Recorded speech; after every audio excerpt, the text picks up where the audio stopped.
জামাতে ইসলাম নামে তারা ইসলামের দোহাই দিয়ে বাংলাদেশের রাজনীতি করতেছে।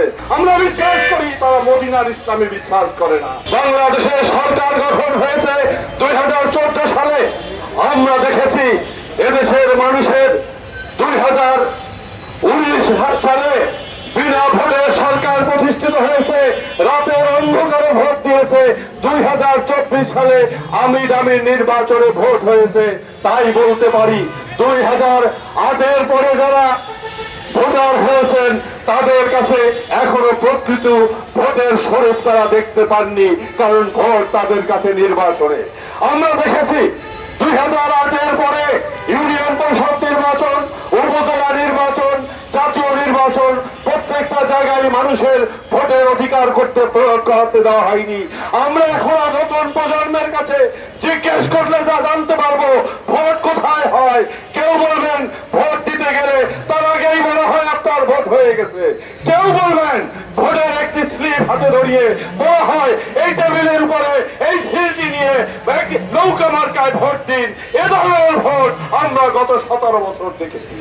তার মধ্যে আমাদের হাজার হাজার নেতা কর্মী গুম হয়েছে। এদেশের মানুষের ভোটের অধিকার প্রতিষ্ঠা করার জন্য গত জুলাই আগস্ট যে আন্দোলন হয়েছিল সেই আন্দোলনের মধ্য দিয়ে আমরা আবার স্বপ্ন দেখছি বাংলাদেশের মানুষ তাদের মালিকানা, তাদের ভোটের অধিকার ফিরে পাবে। কিন্তু এরই মধ্যে আমরা দেখেছি তা নিয়ে আবার ষড়যন্ত্র শুরু হয়েছে। এই ষড়যন্ত্র কারা করেছে তাদেরকে আমরা চিনি। যাদের তারা জামাতে ইসলাম নামে তারা ইসলামের দোহাই দিয়ে বাংলাদেশের রাজনীতি করতেছে। ইসলামের মূল প্রতিপাদ্য যদি হয় জালেমের বিরুদ্ধে সব সময় তাদের আন্দোলন থাকে, জালেমের বিরুদ্ধে তাদের অবস্থান থাকে।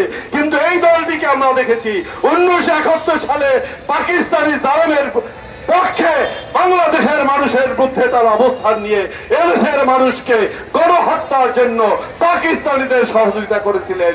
এদেশের মা বোনদের ইজ্জত তারা লুটে নিয়েছিলেন। আজকে আবার বাংলাদেশ নিয়ে ষড়যন্ত্র করছে। আমরা তাদেরকে বলতে চাই তাদের ষড়যন্ত্র আমরা দেখছি। তারা ভোটের জন্য ইসলামকে কিভাবে বিক্রি করে মসজিদে মসজিদে গিয়ে, মন্দিরে মন্দিরে গিয়ে, তাও আমরা দেখছি। গত 10 তারিখের শুক্রবার উত্তরার একটি মসজিদে একজন ইমাম সাহেব বলেছিলেন পূজা আর রোজাকে যেভাবে তুলনা করা যায় না, বিষ্ণু কৃষ্ণর সঙ্গে মোহাম্মদ এবং মুসাকে সেভাবে তুলনা করা যায় না। তার জন্য জামাত তাকে একটি চিঠি দিয়েছেন। তার পরবর্তীতে তিনি সেই চিঠি আলেমদের মধ্যে ছিঁড়ে ফেলেছেন। নিজের জীবনের নিরাপত্তার জন্য তিনি আর্মি এবং পুলিশের কাছে আবেদন করেছেন। তারপরে আমরা গতকালকে দেখেছি নোয়াখালীর একটি মসজিদে জামাতের ছাত্র সংগঠন, ছাত্র শিবির অস্ত্র নিয়ে কিভাবে মানুষের উপরে, মুসল্লিদের উপরে ঝাঁপিয়ে পড়েছে। প্রিয় বন্ধুগণ, আমাদের ঐক্যবদ্ধ হতে হবে। এই জামাতে ইসলাম যেরকম ইসলাম না, তারা কখনো বলে আমরা ইসলাম, আমরা বিশ্বাস করি, তারা মদিনার ইসলামে বিশ্বাস করে না।